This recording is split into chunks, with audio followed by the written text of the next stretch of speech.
Señor Jesús, nos está junto con vos aquí en la última cena y que pedimos para entera parroquiana de vos parroquia, Señor.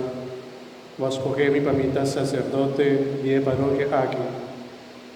Vos donanos también un diácono, que también te dona sus servicios, me media el pueblo aquí. Nos que llamamos danke, Señor, para cada joven, mucha, para cada servidor que vos escoge para bien, sirve aquí en la cuartel. Nos está caibao de protección de la Virgen del Carmen. Oh Señor Jesús, nos está presentado, tú eres mi parroquiano, tú eres nangu también aquí en Señor, y que te sientes parroquia aquí de cuartel como su parroquia.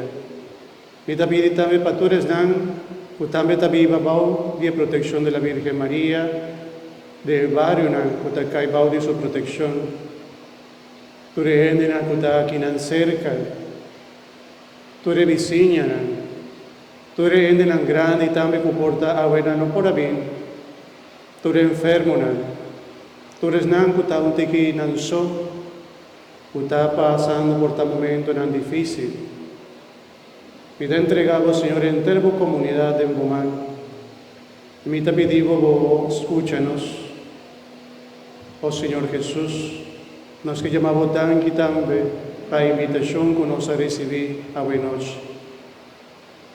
Escúchanos, Tata amoroso, nos que alzan a vos enteros corazones a medio de Jesús, esta viva y reina con vos de unidad del Espíritu Santo, dentro del siglo de siglo. Amén.